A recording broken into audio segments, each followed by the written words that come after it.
Hi hello வணக்கம். நான் இன்றைக்கு வெங்காயத்தாளில் நிறைய விதமாக நான் செய்து போட்டிருக்கிறேன். இன்றைக்கு நான் செய்து போட போகிறது ஒரு வித்தியாசமான வரை தக்காளி பழம் போட்டு இந்த வரையை எப்படி செய்யலாம் என்று பார்ப்போம். வாங்க வீடியோக்குள்ளே போகலாம்.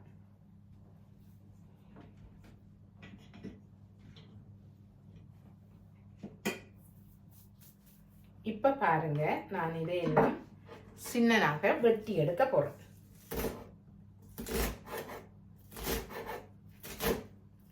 இதே போல எல்லாத்தையும் வெட்டி எடுத்துட்டு நான் காட்டுறேன்.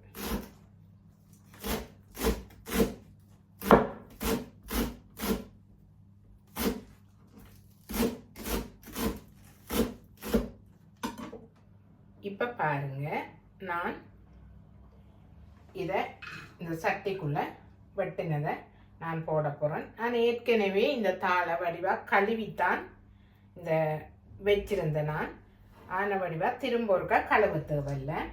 நான் கழுவி க்ளீன் பண்ணித்தான் இதை வடிவாக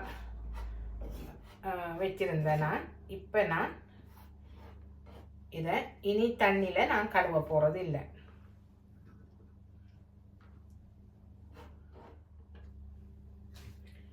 இப்போ பார்த்தீங்கன்னா ஒரு பெரிய தக்காளி பழத்தில் பாதி தக்காளி பழம் எடுத்து வச்சிருக்கிறேன். இப்போ நான் இதை வெட்டி எடுக்க போகிறேன். சின்ன சின்னனா வெட்டி எடுக்க போகிறேன்.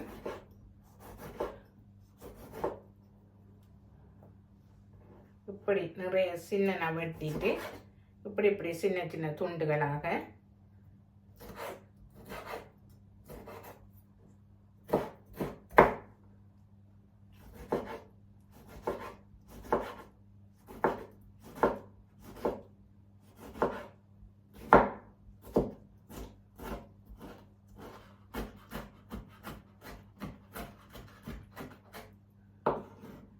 இந்த சைஸில் வெட்டி எடுத்திருக்கிறேன்.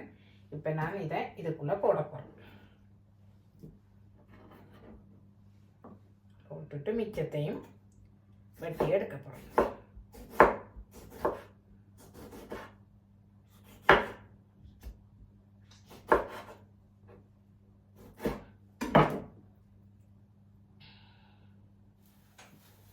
இப்போ பார்த்தீங்கன்னா நான் இந்த வெங்காயத்தை சின்னனா வெட்டி எடுக்க போறேன்.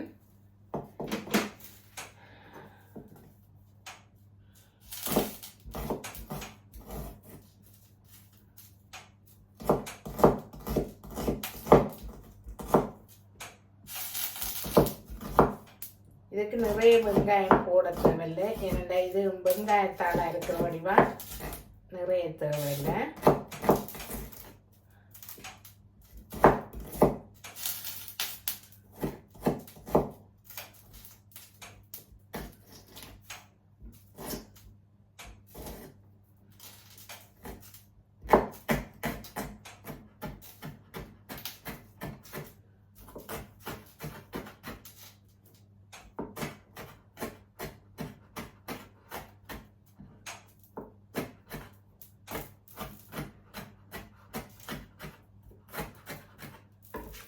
இப்போ 2 பச்சை மிளகாய் வச்சிருக்கிறேன். இப்போ அதையும் நான் வெட்டி எடுக்க போகிறேன்.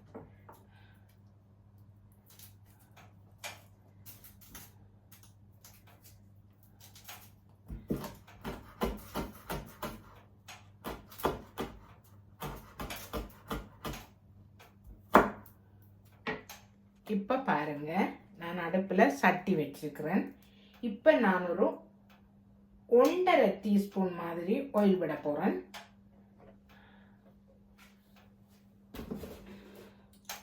ஆயிலை விட்டுட்டு இப்போ பாருங்க, இந்த வெங்காயத்தை வெட்டி வச்ச வெங்காயத்தை நான் போட போகிறேன்.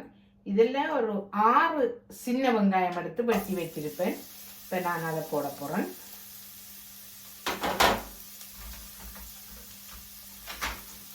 பச்சை மிளகாயும் இதோட சேர்த்து போட்டுட்டேன். வெங்காயத்தோட வெட்டி வச்சிருந்தேன் நான் பச்சை மிளகாயை. இப்போ நான் இந்த சீரகத்தூளை போட போகிறேன். பெருஞ்சீரகத்தூளை போட போகிறேன்.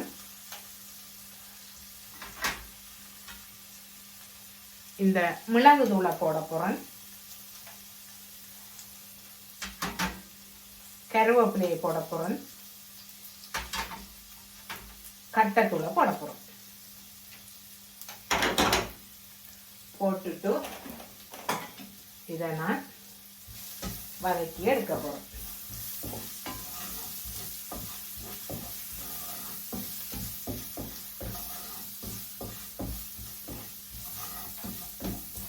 கொஞ்சம் வதங்க.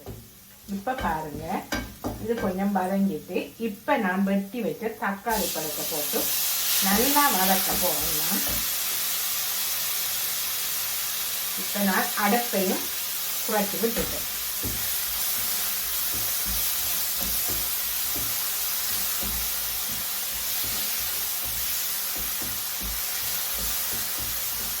இப்போ பாருங்க, நான் இந்த வெங்காயத்தால் போட்டு எடுக்க போகிறேன். அதுக்கிடையில் நான் கொஞ்சம் உப்பையும் போட்டு வதக்க போகிறேன்.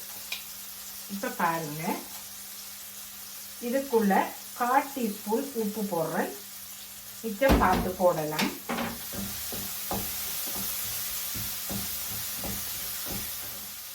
இப்போ பாருங்க, இது நல்லா வதங்கிட்டுது. இதை நான் போட்டு பிரட்டி எடுக்க போகிறேன்.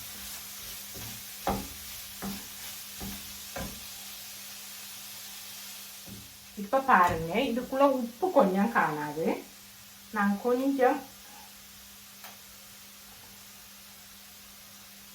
உப்பு போட்டு பிரட்டிட்டு மூடி விட போறேன்.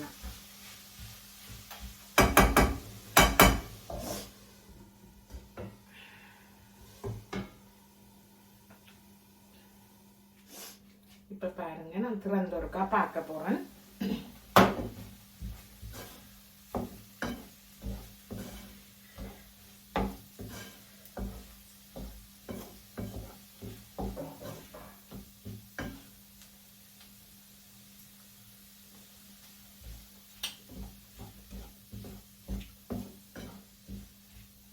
உப்பெல்லாம் அழகா இருக்குது. இப்போ நான் இறக்கி எடுக்க போறேன். இப்போ பாருங்க, நான் இறக்கி எடுக்க போறேன்.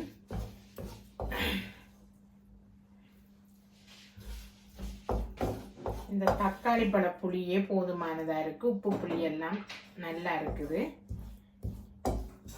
இப்போ நான் இறக்கி எடுக்க போறேன். விருப்பமான ஆட்கள் மாசி இதுக்குள்ள போட்டு செய்யலாம். செய்தால் நல்ல டேஸ்டா இருக்கும். நான் மாசி போடலை, நான் சும்மா மிரக்கறியாகவே செய்து எடுத்திருக்கிறேன். நீங்கள் மாசி போட்டு செய்தால் இன்னும் டேஸ்டாக இருக்கும். இப்போ பாருங்கள், நான் இதை செய்து எடுத்துட்டேன். இந்த செய்முறை உங்களுக்கு பிடிச்சிருந்தா லைக் பண்ணி, கமெண்ட் பண்ணி, ஷேர் பண்ணி, சப்ஸ்கிரைப் பண்ணுங்கள். சப்ஸ்கிரைப் பண்ணிட்டு பார்த்தா தான் எனக்கும் ஒரு வளர்ச்சி பாதைக்கு போக முன்னேற்றகரமாக இருக்கும். நீங்கள் இதை சப்ஸ்கிரைப் பண்ணிட்டு பாருங்கள்.